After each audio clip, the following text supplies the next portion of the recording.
Yo mga bossing, balita! Ito na naman tayo mga boss, may bago na naman tayong FD na Type R. Ngayon lang tayo nagka-Type R mga boss, ayan o, pakita ko sa inyo, teka lang. Yun bossing oh, ito na pinaka hinihintay nyo mga boss. Pasok din to sa financing. Last generation ng FD 2011 model boss ko. I-get mo na, baka mag-get pa ng iba. Gwapong gwapo, naka-mags, Type R, body kits, side skirt, spoiler, Type R din.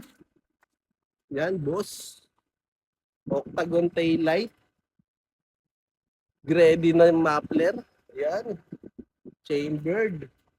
Yan, mga boss. P4 body kits yan. Shoutout nga pala kay P4. Let's go. Yan, tas sa loob natin, very presentable pa rin.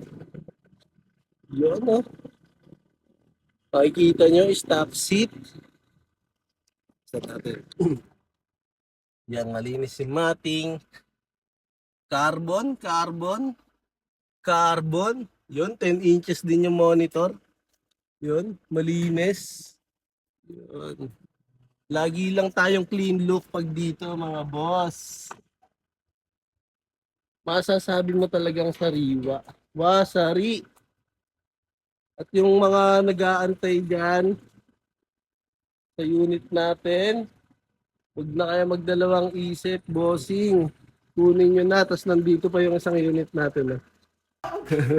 Ayan, kitang-kita nyo naman. Oh, naka-preserve. Pero mamaya papasok natin dito yung isang bote. Ayan, no? Preserve na preserve.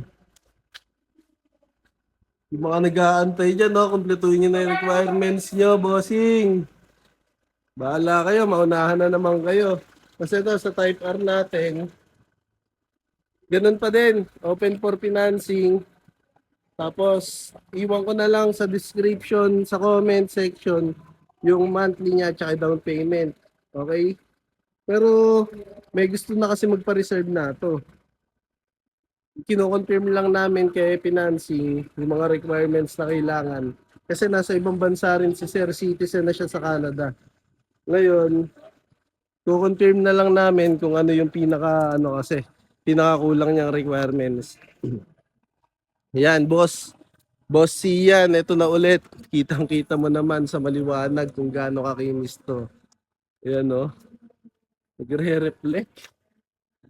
Lagi naman yung unit natin dito, mga boss, is solid talaga. Di natin papakawalan to ng Mebeltech. Wala yang kaputik-putik kahit umulan kahapon. Yan, nakapondo na naman yung ulan, no? Kaya ipapasok na natin siya dito sa garahe mamaya. Yan. Dito nyo naman. Bossing. Okay mga boss, PM lang ulit. At huwag nyo kakalimutan mag-follow, like, and share. Let's go!